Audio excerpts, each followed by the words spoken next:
Jide was a man of quiet strength and gentle humor. The youngest son of a farmer, he had spent his early years tending to crops and dreaming of a life beyond the fields. When he met Ada, a weaver's daughter known for her sharp wit and brighter smile, he felt as if the world had finally opened its arms to him. They were to be married in the spring, and Jide had never felt so alive. The morning of the journey to Ada's village was crisp, the kind of day that promised good fortune. Jide's family had spent weeks preparing for the wedding. His older brothers had packed gifts of yam and palm oil, and his mother had pressed his finest agbada until it was crisp and neat. Jide's father, a man of few words, placed a hand on his shoulder before they set off.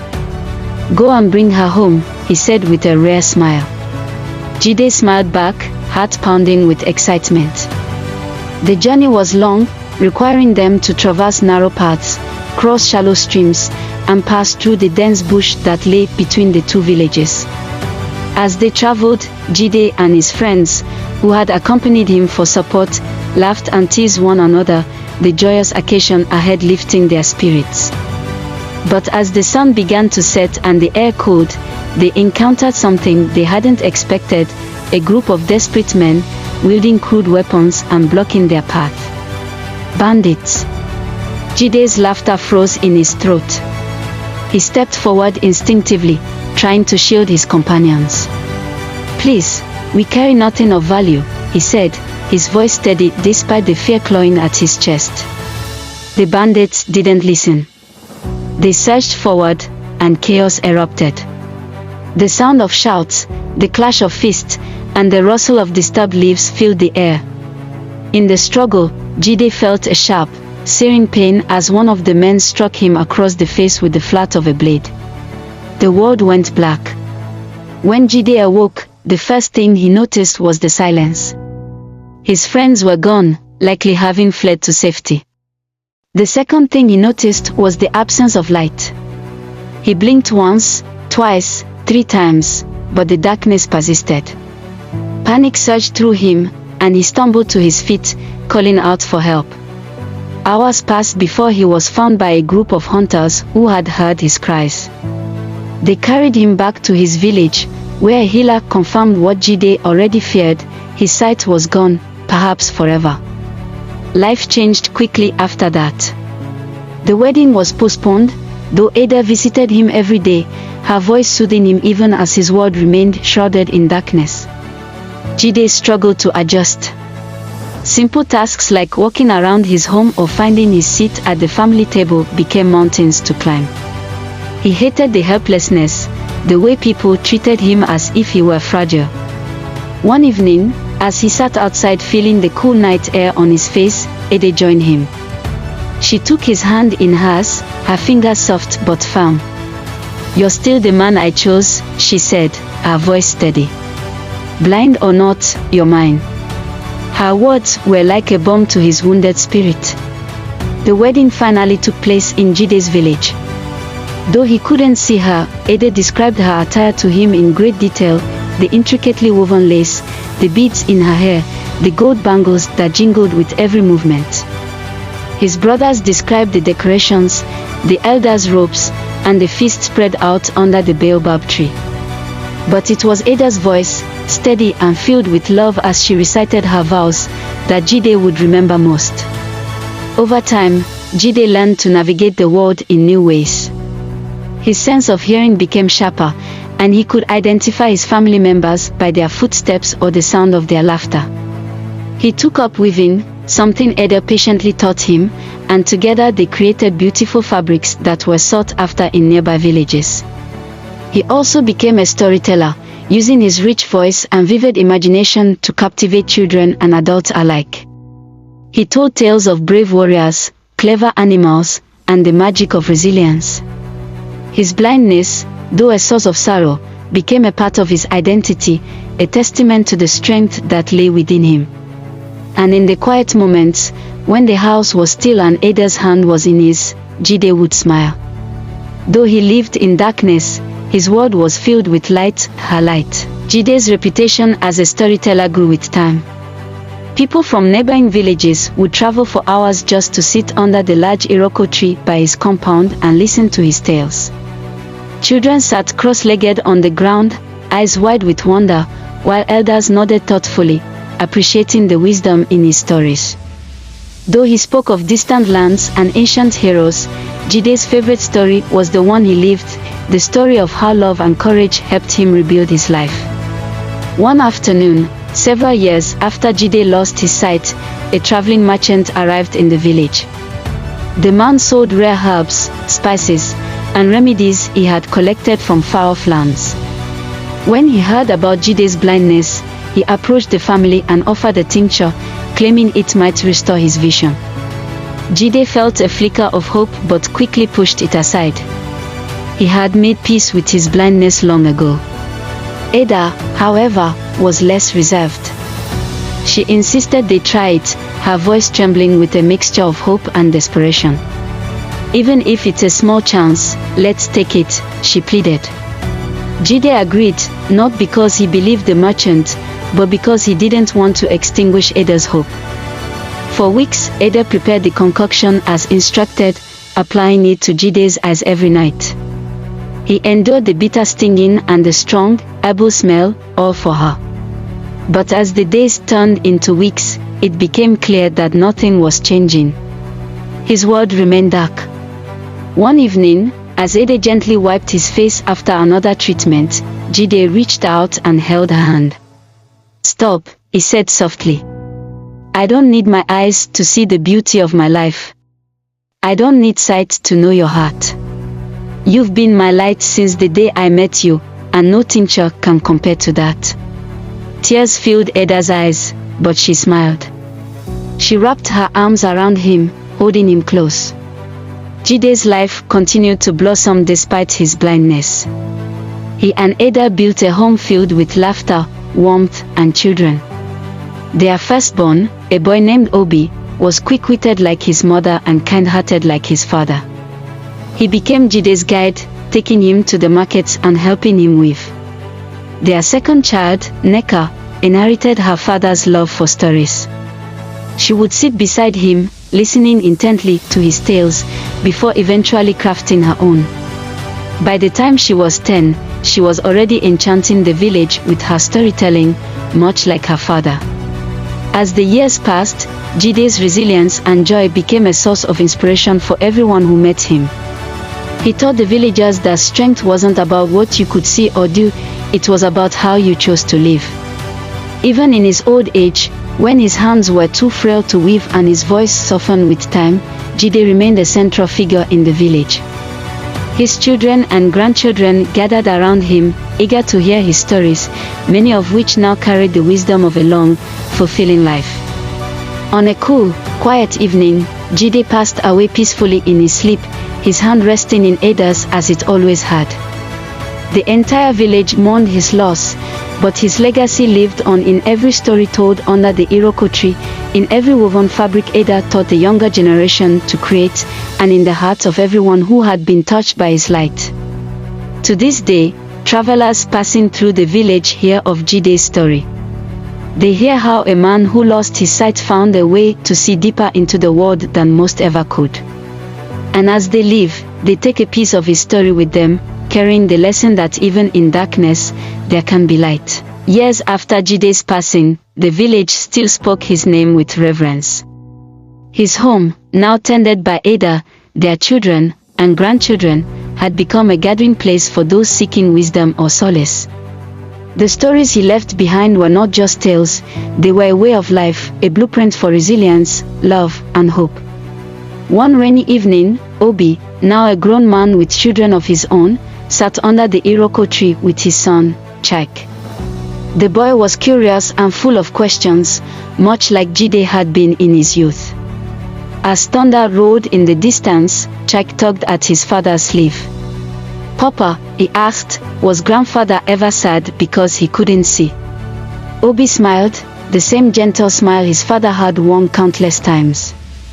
"He was, at first," Obi admitted. "But grandfather always said that what he lost in sight, he gained in understanding." He taught us that what matters most isn't what we see with our eyes but what we feel in our hearts. Jack frowned, his young mind grappling with the concept. But wasn't it hard? Not seeing. It was, Obi said. But grandfather never let his blindness stop him from living. He found new ways to see. With his ears, he heard the laughter of children and the songs of birds. With his hands, he felt the softness of the fabrics he wove and the strength of a handshake. And with his heart, he saw all the love around him. Jack nodded slowly, as if understanding for the first time why Jide was so beloved. I want to be like him, he said softly. Obi placed a hand on his son's shoulder. Then listen well, Jack. The greatest lesson grandfather taught us is this: no matter what life takes from you, it will always give you something in return. You just have to open your heart to it. That same night, Neka, now a mother herself, sat by the fire with her daughter, Amora. The girl loved stories, just as Neka had, and tonight she begged for a tale about her grandfather. Tell me the story of when grandfather married grandmother. Amora pleaded, her eyes shining with excitement. Neka chuckled, her voice carrying the same warmth Jide's once had. Oh, that's a special one, she began.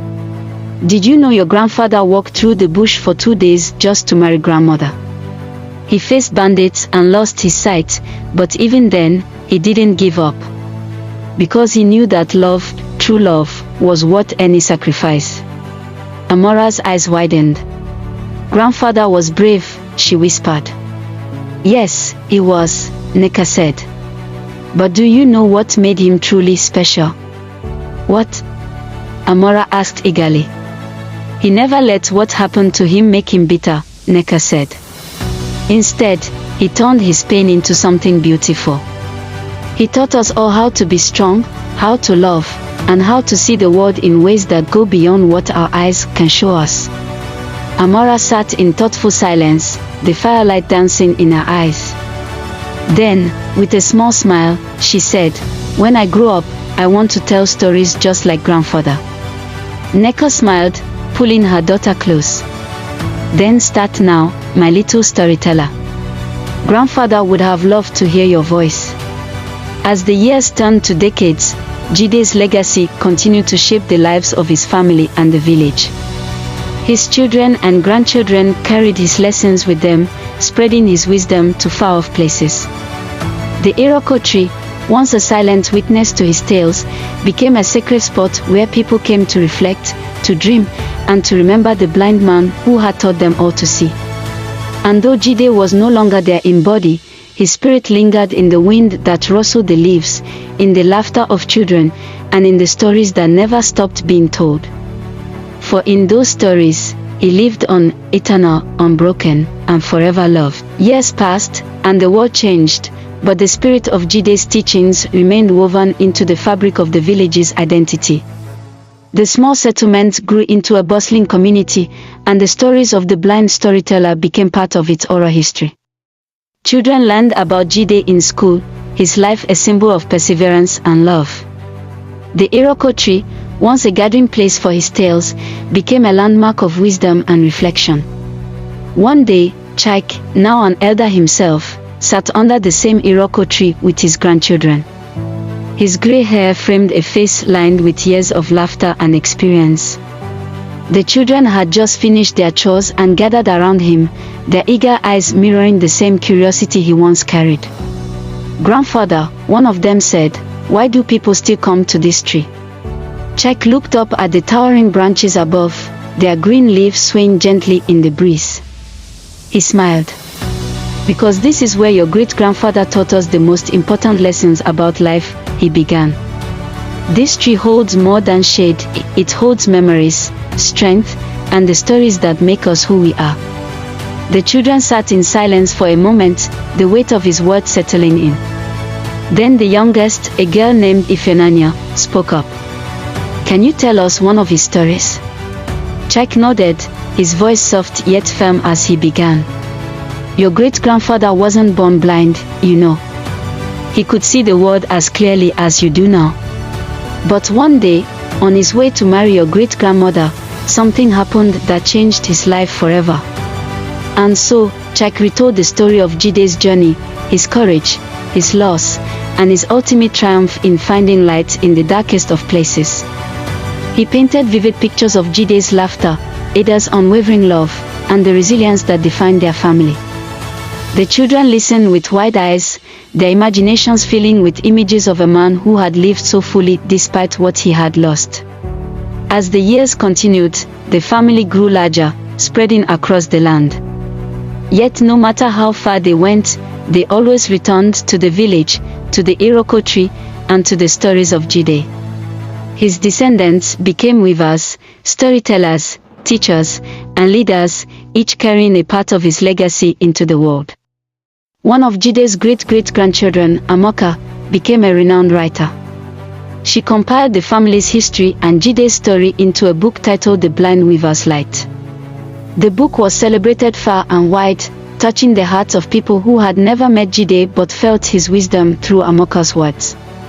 On the 100th anniversary of Jide's passing, the village gathered under the iroko tree for a special celebration. The elders shared stories, the weavers displayed fabrics inspired by Jide's patterns, and children reenacted the tales he once told. A plaque was placed at the base of the tree, engraved with the words that had defined his life. What life takes from you, it gives back in ways you may never expect. Open your heart, and you will always find the light.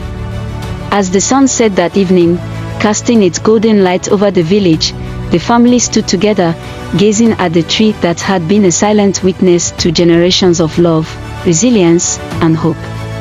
And though they couldn't see him, they all felt Jide's presence, as steady and eternal as the roots of the iroko tree. The light he carried in his heart now illuminated theirs, guiding them forward, forever. As the years stretched into centuries, the story of Jide evolved beyond a family legacy. It became the heart of the village's identity, a story that defined its people and inspired all who heard it.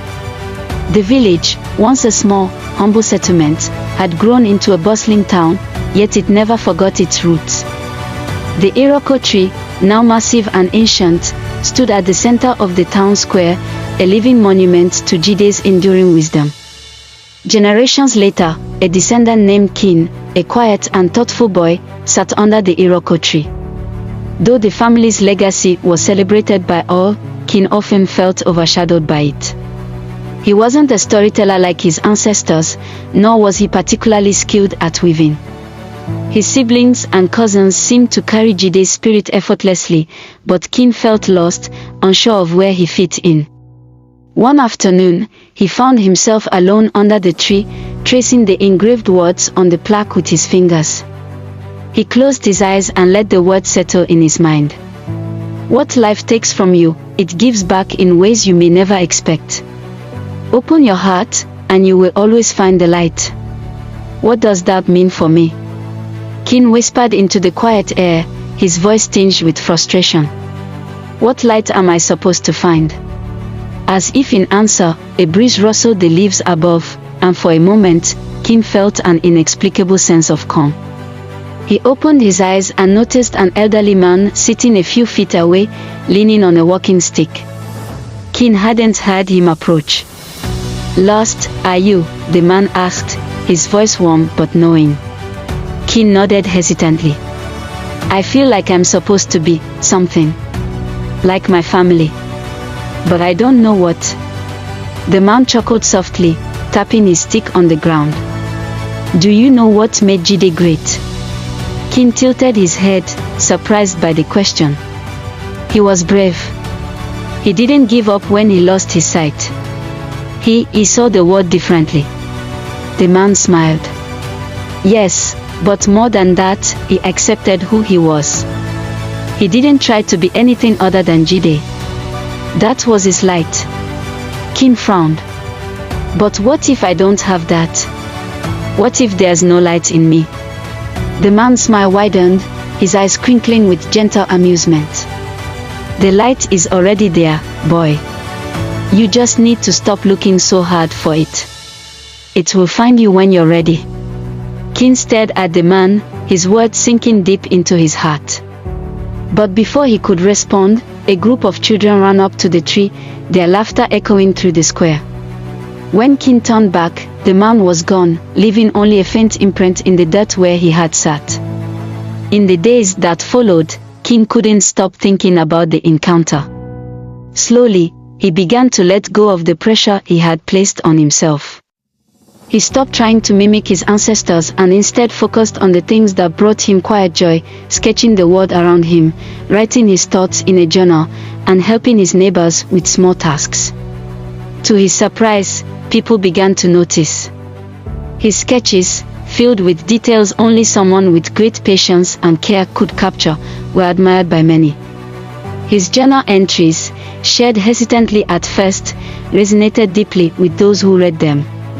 Kin had discovered his own way of telling stories, through images and words that captured the heart of his world. Years later, Kin became a renowned artist and writer, celebrated far beyond the town. His works were filled with the same spirit of resilience and love that had defined Jide's life. Yet, Kin always credited his success not to his talent, but to the moment under the iroko tree when a stranger reminded him to embrace who he was. One day, as he sat under the tree once more, now with children of his own, Kin shared his story with them. Great-grandfather Jide didn't give us a legacy of storytelling or weaving, he said. He gave us a legacy of finding our own light, even in the darkest times. That's what he would want for all of us, to be true to ourselves. As Kin's children listened, the breeze rustled the leaves above, carrying his words into the world. Unlike the generations before them, they understood that Jide's story wasn't just about one man, it was about everyone who dared to find their light, no matter where life took them. And so, the story continued, as timeless and enduring as the mighty iroko tree.